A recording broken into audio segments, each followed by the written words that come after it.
is The Furnace with John Burton.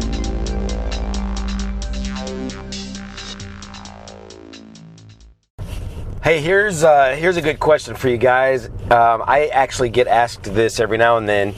How do you handle it when there are ministries or ministers or churches out there that are not quite in line biblically with what you believe is true?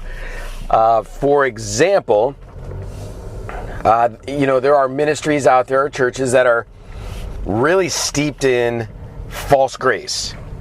So what do you believe your responsibility is in protecting people from a church like that? Now, this gets really, kind of muddy, kind of tough, because I'm a big believer in being honoring and not being presumptuous.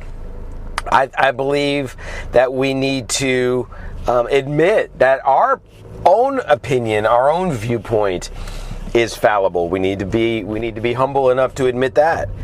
I think we need to be wise enough to determine whether someone else's ministry is, simply a little different. Maybe they're interpreting things a little bit differently on a minor or a low level. Or is it something that truly is dangerous?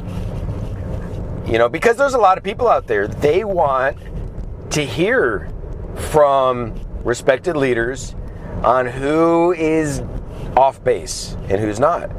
So this one's difficult. It's tough.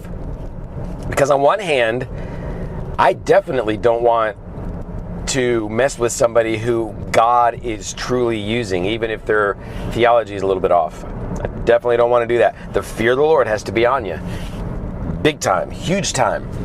On the flip side, there are theologies out there that are becoming more and more mainstream that are truly threatening people's eternities in a very, very significant way.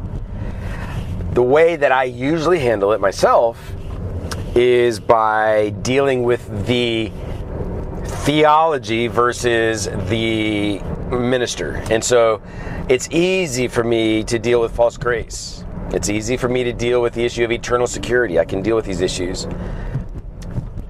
But, at times it does make sense to go ahead and sound a little bit of an alarm about a particular church or a ministry, because I just can't feel good about staying silent when somebody might be connecting with a ministry that is just truly off base.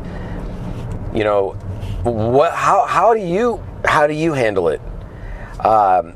The reason why I think about this is there are definitely ministries out there that concern me, yet they haven't crossed the line into what I would call heresy. And I definitely don't want to be a heresy hunter. I don't want to be one of these people that's just pointing this nasty finger and pointing out what everyone else is doing wrong. I don't want to do that. We can't do that. There's too many people doing that. It's wrong. It's not the right spirit.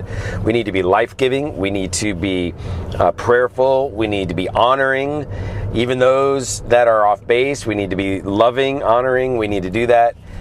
But again, there's a flip side on the other side there. Boy, I just find myself increasingly more grieved when people are just eating the fruit of particular ministries that truly are troubling. It's a tough one. I'll just be straight up. This is a tough one. I'm not pretending to have the answer. If someone is a full-on heretic, that's easy.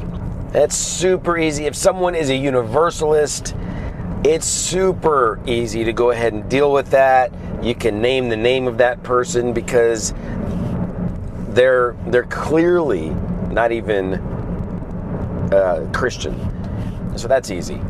I have mentioned the name of maybe just one or two people in an article, people that are concerning. But boy, oh boy, the fear of the Lord's on me, because I'm confident that these people probably are legit in terms of being great folks, and they're not like evil, and they're not like wicked, and they're not demonic, and they're not, my guess is that they're just off base. That's my guess. I mean, think about it this way. Mormons are really off base. But there's some wonderful Mormon people out there. They're not intentionally deceptive. They're just deceived. There's a difference. And so I guess maybe that's a way to deal with that, is if someone is intentionally deceptive, we can deal with that one way, versus someone being deceived, we deal with that another way. But I'd be curious, because again, I am troubled at a lot of what I see going on out there. I have to bite my tongue a lot, so I don't want to say the wrong things, and I don't want to say it with the wrong spirit. I got to be careful. So there's a lot of that going on out there. There are people that are just begging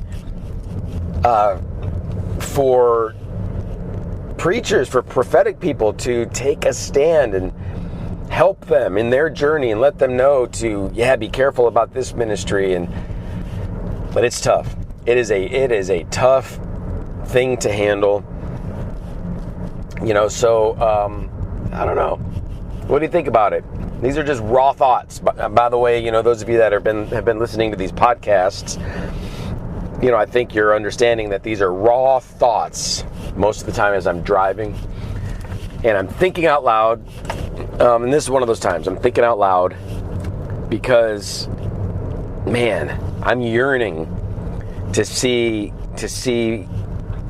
some. What am I trying to say? I want to deal with things that are troubling in my spirit, but at the same time, I am not the end-all be-all. It's very possible that some of these ministries are truly anointed by God, and it's at least in a specific area, and I need to be careful not to renounce them. And but then there's that famous flip side. I don't want to stay silent if a ministry is doing damage. So I'd love to know what you have to think about it. How do you handle it yourself when you have to, when people ask you about ministries? Don't gossip. We don't want to gossip. We don't want to slander. We don't want to shame.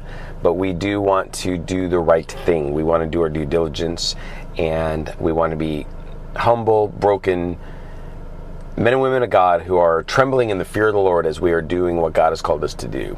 And by the way, sometimes it's not our job to even deal with somebody who might be really off base. It might not be our place. Maybe it's the place of another. So I would love to hear what you have to say about this. And until next time, see you later. Thank you for listening to The Furnace with John Burton. You can access media, read articles, and partner with the ministry online at burton.tv. And by all means, share this podcast with those who are hungry for revival, reformation, and revolution.